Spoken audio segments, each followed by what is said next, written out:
So we're going to be talking about logarithmic functions today. This is the logarithmic function where b is your base. And we're going to be graphing these. So before we graph a log, let's talk about its inverse. Do you guys know what this logarithm is called? Yes, it's the common logarithm. The common logarithm has a base of 10. That's why the inverse is 10 to the power of x. And we know how to graph its inverse. So let's go ahead and graph the inverse before we graph the log. So I'm going to make a table. I'm going to plug in these numbers for x and figure out the y value. 10 to the power of 0 is just 1. 10 to the power of 1 is just itself. And 10 to the power of 2 is 100.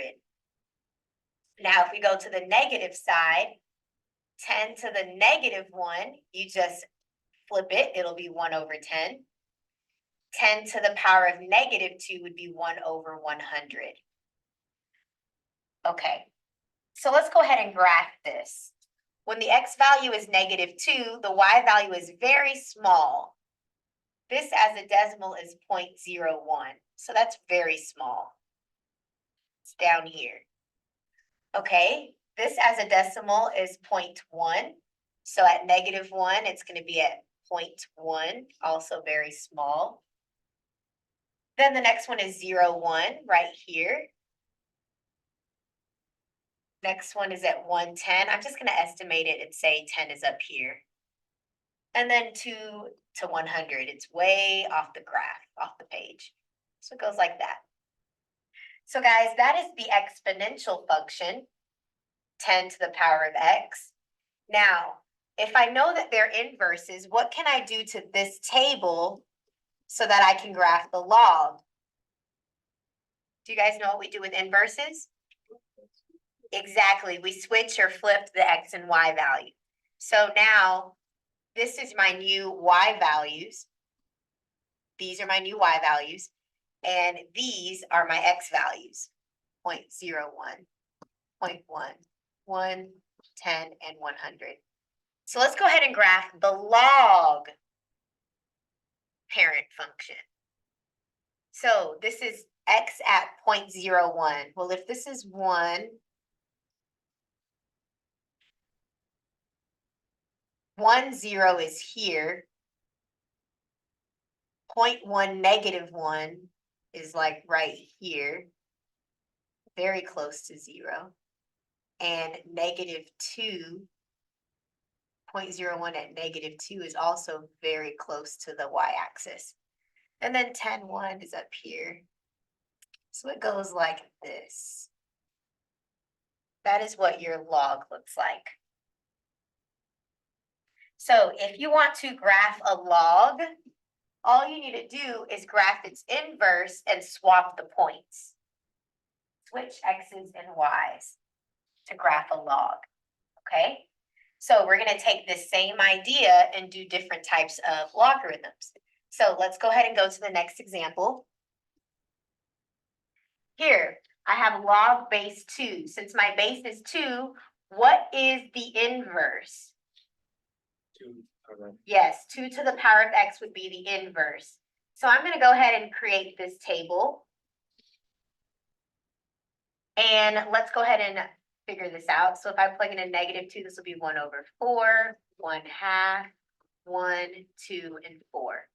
Okay, so this is the inverse table. Now, that means log of base 2, we would swap x and y. So this would be negative 2, negative 1, 0, 1, and 2. This would be 0.25, 0.50, 1, 2. I'm sorry, I didn't write that right. I'm putting these values right here. So this would be 1, 2, 4. I switched the x's and y's, that's all. Okay, and I just made these decimals. 1/4 as a decimal is 0.25. 1/2 as a decimal is 0.5. I just changed them to decimals. Okay, so now you can graph this. So 0.25 is going to be at -2. I'm going to make my, I'm going to go by,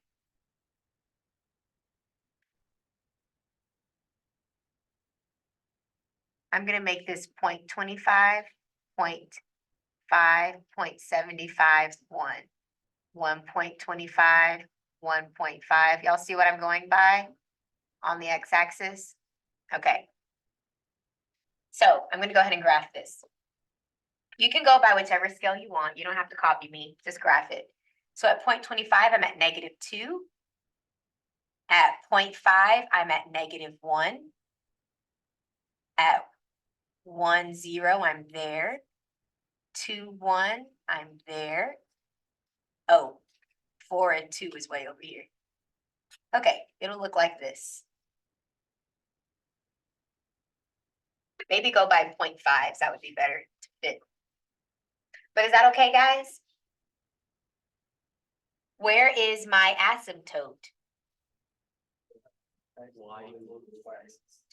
Yep, this will continue to get closer and closer. So your asymptote, it crosses the x-axis at 0. Okay, it did not move left or right, so this is still your parent function. Okay, your x-intercept, we said is 1, 0. Your domain goes to 0 to infinity. Your range is always going to be all real numbers for a log. It will go forever up and forever down. Now, let's talk about the end behavior. Guys, follow my highlighter here. I'm going to highlight. As my, first, let's draw the asymptote. Everyone draw the asymptote, please. This is the asymptote right here. This is the line that'll get very close to but not touch. So guys, as my x values approach my asymptote, what's happening to the y's? Yes. So as x approaches the asymptote, it approaches negative infinity. Okay, now let's move to the right. As x goes to the right towards infinity, what's happening to the y values? It's going to infinity. Okay, so that's how you do the end behavior. Yes. So for asymptote, whenever we're talking about logs, your asymptote will always be vertical. Okay, you can think of it like this. L, it's going to be vertical. I like to remember it like that. Draw vertical arrows. For log, your asymptote is always vertical. So your equation will always be x equals some number for asymptotes when we're dealing with logs. Okay, last unit we were dealing with exponentials. With exponential equations, your asymptote was horizontal. So it was y equals. Okay, all right, let's do a harder one. Let's go on, well, let's just talk about this one real quick. Guys, what would be the inverse for an ln for natural log? Yes, e to the x. So you would have to make a table like this and then swap it to graph that. Okay, that's the inverse. Let's talk about some transformations though. Let's look at number 5. Okay, so real quick, do you guys remember what would be the inverse of the common log? What's the inverse of this? Yes, 10 to the power of x is the inverse of this. Whenever your base is blank, that means your base is 10. Okay, do you guys remember what the log of x graph was, the table? Go ahead and copy it. I think it was -2, -1, 0, 1, 2. And this was 1 over 100, 1 over 10, 1, 10, and 100. We already did this in the previous problem. Okay. Does everyone understand how I got this log? Okay, this is the log table. If you need to do the previous step of getting the table for 10 to the power of x, you can do that too. It's just flipped, okay?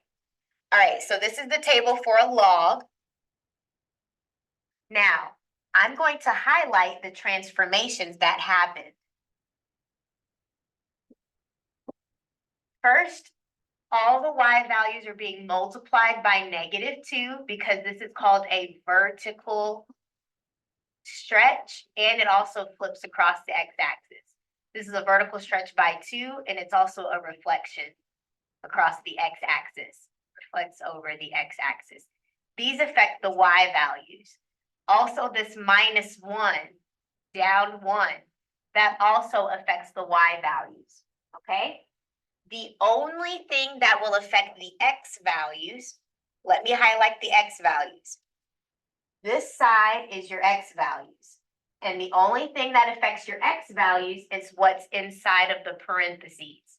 That's the only thing that will affect your x values. Everything else affects the y value. Okay, so let me highlight that for you. Here are the y values, -2 and -1. That affects this side of your table, the y values. Okay, so let's look at the x part. I know that this +3 on the inside, it means it went to what? What direction did it go? Yes, it went to the left 3. Okay, remember it's opposite. So my graph shifts to the left 3 spaces. So for these x values, we're going to subtract 3 from all of those x values. So guys, go ahead and grab your calculators. 1/100, that's just 0.01. So you're going to do 0.01 minus 3 and tell me what you get. Negative? Okay, 2.99. Now the next number is 0.1. Subtract 3 from that. So 0.1 minus 3. Negative 2.9. Perfect. Now the next value is 1. You're going to subtract 3. Next value is 10. Subtract 3. Next value is 100. 97.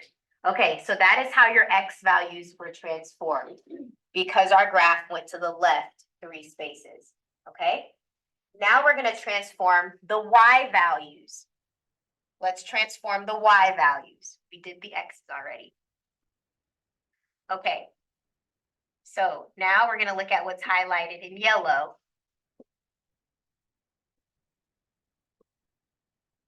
Okay, so first we're going to move left to right. First, your y values were multiplied by a -2. So guys, what's -2 times -2? 4, and then subtract 1. Next, -1 times -2 is subtract 1. 0 times -2 is subtract 1. 1 times -2 is -2. Subtract 1, it's -3.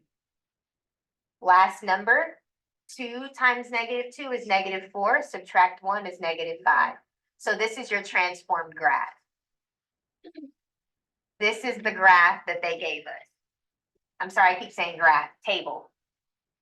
Okay, this is our transformed table. Okay, now let's go ahead and graph this. So the x value is -2.99. So if this is 1, this is 2, this is -3. I'm about right there. -2.91. Is about right there. My points keep disappearing. There we go.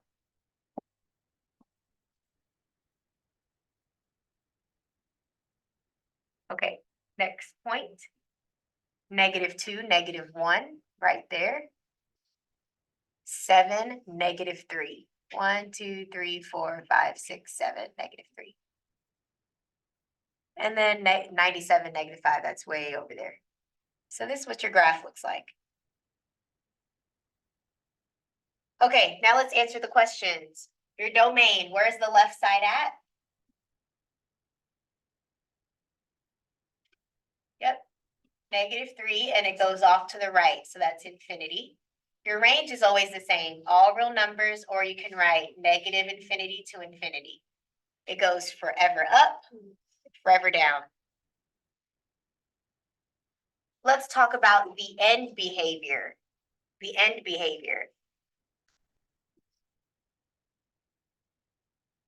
The end behavior, as x goes to infinity, as we move to the right here, your graph also goes to infinity.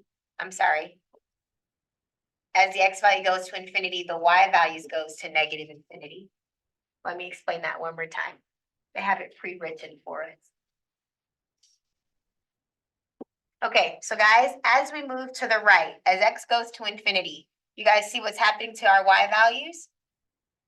It's going down, so that's why it's negative infinity. Okay, now, as my x value goes towards my asymptote, as it goes to 3, what happens to the y? It goes up. So that should be a 3 in there. Okay, let's estimate the x-intercept. I'll take an estimate for the x-intercept. Your x-intercept is somewhere between, it's about right here. So I'll just put negative 2.5. How's that?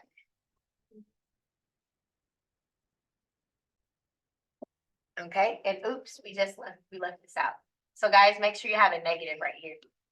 This is negative 3. Right here is your asymptote.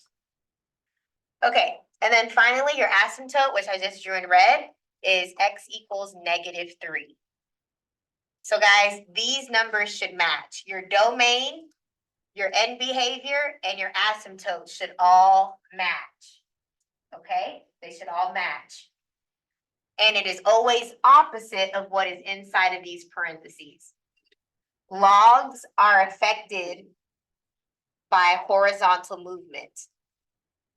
Okay, so you're going to determine the asymptote by if it moved left or right, are affected by horizontal movement.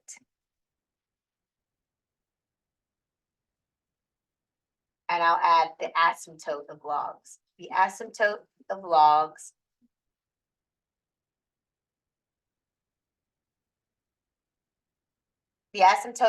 are affected by horizontal movement. Anything horizontal, left, right, reflections across the y-axis, those would affect it. Okay, I'm going to stop here.